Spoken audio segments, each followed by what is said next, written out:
Hello and welcome to another video in choosing your main series. The goal of the series is to give you all the details related to builds, playstyle and leveling for each class, so you can make an informed decision if you should start playing or switch to that specific class. The video will be focused on Necromancer and all of its specs, and we will start with the core class. Necromancer is a light armor class with the highest HP pool compared to the other light armor classes. This one is easy to play, and the mechanic that it adds to the game makes it even better for new players. As a Necromancer, you will be able to use the Shroud, which acts as a secondary HP pool when you are hit, and in addition to this, you also gain access to new skills. In order to get in Shroud, you need energy, and this is generated when enemies die around you, and if you have traits or skills that fill it passively. And that is it. The class is really simple to play, but very effective. This means that you will not have any problems while leveling, and even at level 80 things should die pretty fast, especially if you want to go for the expansion hero points. As for the build, you can play this class as a Condi or power variant. In this video I played it as a power DPS and it was really fun. Also, the build used should be on the screen now.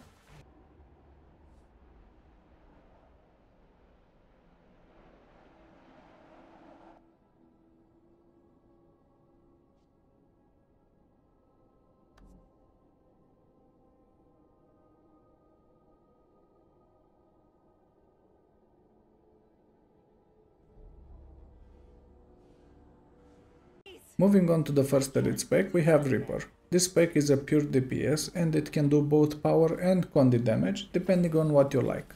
It also works really well in open world since it has a lot of burst damage and the greatsword is really fun, but we will get into weapons in a second.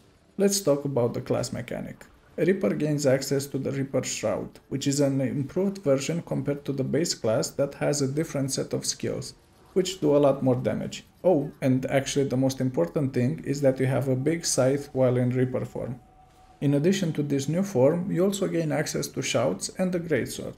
But if you have Secrets of the Obscure, you gain access to torches, pistol and dual swords too, which actually can be used on this class. The torch and pistol work well with the Condi build, and the swords and greatsword are perfect for the power build.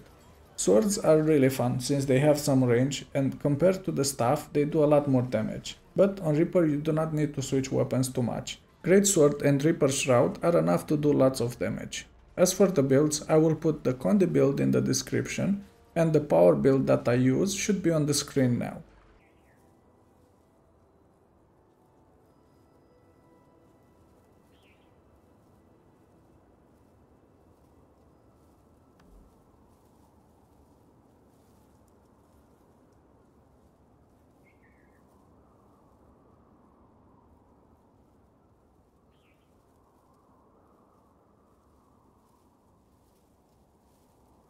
Time for the second elite spec, Scourge. The spec was added with Path of Fire and the theme for it was Barrier and Revives. Scourge had the best barrier application in the game and also the best group res in the game.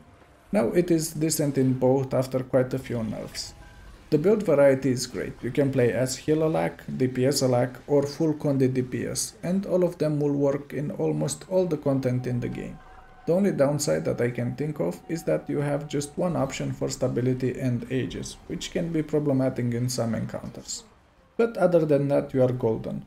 The mechanic for this spec is related to the Shroud again, but instead of entering the Shroud you have 4 skills which use the energy to perform different things like generating barrier, fearing enemies, doing damage or applying buffs. But because the radius is so small around you, you also need to spawn shades, which is a different mechanic from what we had so far. The way this works is that they work like an extension of you. If you place 3 shades in different places on the ground and then use the shield skill for example, then they will spread around that skill too, so you can cover everyone in your group. This increases the complexity of the spec, but it also makes it rewarding to learn when you carry your group through strikes. You also gain access to using a torch in the offhand, which is a great Condi weapon, but it works for other builds too. And if you have Secrets of the Obscure, you gain access to the pistol from Harbinger, greatsword from Reaper, and swords from the Weapon Mastery. Greatsword and swords are not that useful since they are focused on power damage. As for the builds, I will add them in the description of the video. And moving on to the final elite spec, we have Harbinger, which was added with End of Dragons. This spec was added to work as a support DPS or full DPS spec with both Condi and power builds. But the power version was lacking a lot compared to its Condi variant, and it was buffed because of this, and now both are great. As you are used to by now, the class mechanic is related to the Shroud, but this time the Shroud is not used as a secondary HP pool. It only works as a resource for the new skills that you gain in Harbinger Shroud. This Shroud is mostly range and you have movement skills too, but in addition to this, when you use specific skills or stay in Shroud, you gain Blight, which lowers your actual HP but increases your damage. So now you have to be careful when you get hit. And moving on to the build variety, as mentioned earlier, you can play as Quickness DPS, either power or Condi, or a full DPS, again with options for power and Condi damage. I actually use the Condi Quickness build since it is very similar with the Alac DPS Scourge, so the gear remains the same and you can cover 2 roles. And for DPS I use the power version since it is very fun in open world after the recent buffs. For the weapons, Harbinger gains access to main hand pistol, which is a Condi based weapon. But if you have Secrets of the Obscure, you also gain access to the Torch from the Scourge, the Greatsword from Reaper, and Dual Swords from the Weapon Mastery. And all of them can work in some build with this spec.